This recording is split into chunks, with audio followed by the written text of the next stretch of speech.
ഷാരോൺ രാജ് എന്ന യുവാവിന്റെ ദാരുണമായ വിയോഗത്തിന് ശേഷം അവന്റെ കുടുംബം ഇന്ന് നേരിട്ടുകൊണ്ടിരിക്കുന്ന അതിജീവനത്തിന്റെ പോരാട്ടം ഏതൊരു മലയാളിയെയും കണ്ണീരിലാഴ്ത്തുന്ന ഒന്നാണ്. നീതിക്ക് വേണ്ടി നിയമപോരാട്ടം നടത്തുമ്പോൾ തന്നെ സ്വന്തം മകൻ അന്ത്യവിശ്രമം കൊള്ളുന്ന മണ്ണും അവന്റെ ഓർമ്മകൾ ഉറങ്ങുന്ന വീടും ജപ്തി ഭീഷണിയിൽ നിൽക്കുന്നത് ആ മാതാപിതാക്കളുടെ ഹൃദയത്തെ പിളർക്കുന്ന വേദനയാണ്. 2022 ഒക്ടോബറിൽ കാമുകിയായിരുന്ന ഗ്രീഷ്മ കഷായത്തിൽ വിഷം കലർത്തി നൽകി ഷാരോണിനെ കൊലപ്പെടുത്തിയ വാർത്ത കേരളത്തെ ഒന്നാകെ നടുക്കിയിരുന്നു.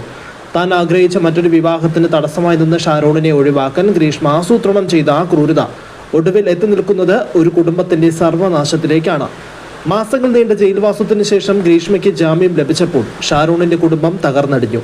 നീതി വൈകുന്നു എന്ന ചിന്തയും മകനെ കൊന്നവൾ പുറത്ത് സ്വതന്ത്രയെ നടക്കുന്നു എന്ന യാഥാർത്ഥ്യവും ആ അച്ഛനെയും അമ്മയെയും മാനസികമായി തകർത്തിരിക്കുകയാണ്.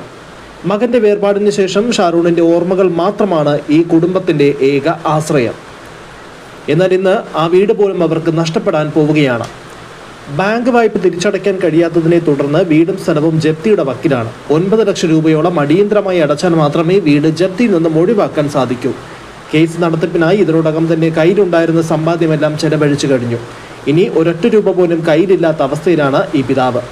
പകൽ ഓട്ടോ ഓടിച്ചും രാത്രിയിൽ സെക്യൂരിറ്റി ജോലിക്ക് പോയും മകന്റെ നീതിക്ക് വേണ്ടി പൊരുതുന്ന അച്ഛൻ ജയരാജന്റെ പോരാട്ടം അതിസാഹസികമാണ്. മകന്റെ ഓർമ്മകൾ പോലും നിലനിൽക്കുന്ന ഈ വീട് നഷ്ടമായാൽ പിന്നെ ഞങ്ങൾക്ക് എവിടെ പോകാനാണ് എന്ന് ചോദിക്കുമ്പോൾ ആ വാക്കുകളിൽ നിറയുന്നത് അതീതമായ വേദനയാണ്. കേസ് നടത്താൻ പോലും പണമില്ലാതെ മകന്റെ കല്ലറയ്ക്ക് ചുറ്റും കണ്ണീരുമായി നിൽക്കുന്ന ഈ പിതാവിന്റെ അവസ്ഥ അതീവ ദയനീയമാണ്. അനൂപ് വ്ലോഗ്സിലൂടെ പുറത്തു വന്ന ഈ ദൃശ്യങ്ങൾ സമൂഹത്തിന്റെ മനസ്സാക്ഷിയെ തന്നെയാണ് ചോദ്യം ചെയ്യുന്നത്.